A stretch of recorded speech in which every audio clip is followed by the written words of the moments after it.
பாருங்க, திருப்பரங்குன்றம் மலை மீது தீபம் ஏற்ற முடியலன்னு சொல்லிட்டு, பூர்ணச்சந்திரன் ஒருத்தர் வந்து தீக்குளித்து இறந்திருக்காரு.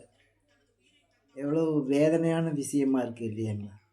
இப்போ வந்து இந்த மாதிரி ஏதாவது போராட்டம், எந்த போராட்டமா இருந்தாலும் சரி, எந்த போராட்டமா இருந்தாலும் சரி, எந்த கோரிக்கைகளா இருந்தாலும் சரி, இந்த மாதிரி உடனடியா உணர்ச்சி வசப்பட்டு தீக்குளிக்கிறது, தற்கொலை பண்றது இதெல்லாம் வந்து ஏற்றுக்கொள்ள முடியாதுங்க.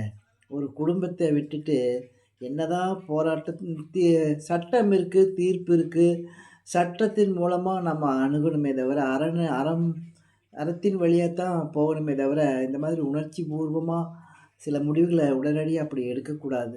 இது வந்து ஒரு சோகமான முடிவா இருந்தாலும் கூட, இது வந்து ஒரு மடத்தனமான முடிவு. இந்த மாதிரியெல்லாம் இளைஞர்களோ, வேற யாருமே இந்த மாதிரியெல்லாம் எடுக்கக்கூடாதுங்க. தற்கொலை, தீக்குளிப்பு இதெல்லாம் தீர்வு ஆகாது. அதனால இந்த மாதிரியெல்லாம் பண்ணக்கூடாது. அதே சமயத்தில இப்ப இதுக்கு யார் பொறுப்பு? இது வந்து அரசு தான் பொறுப்பு ஏற்கணும்.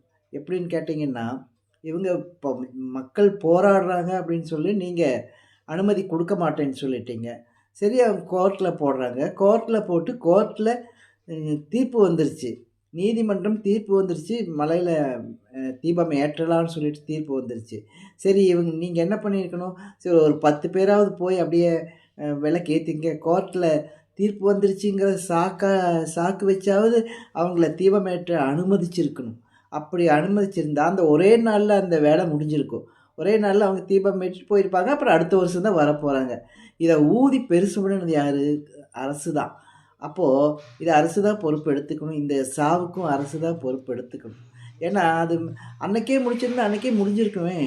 அப்புறம் இதுக்கு வந்து தடை விதித்து மேல்முறையீடு எதுக்கு போறீங்க? மேல்முறையீடு போய் இத நிறுத்தி இவ்வளவு வேதனையான விஷயங்கள கேட்க வேண்டியதா இருக்கு. இதெல்லாம் ஒரு ரொம்ப மோசமான ஒரு முன்னுதாரணமா இருக்கு. அதனால இந்த அரசு வந்து அதை பொறுப்போட செயல்பட்டுருக்கணும். இவங்களும் வந்து இந்த பூர்ணச்சந்திரன் வந்து இப்படி உணர்ச்சி வசப்பட்டு ஒரு முடிவு எடுத்திருக்க கூடாது.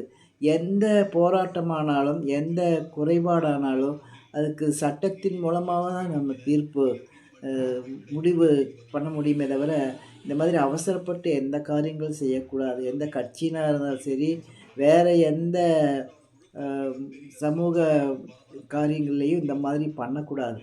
அது வந்து ரொம்ப தவறான ஒரு முன்னுதாரணம். பாவம் இப்போ 2 குழந்தைங்கள வச்சுட்டு அவங்க பாருங்க எவ்வளோ கஷ்டப்படுறாங்க.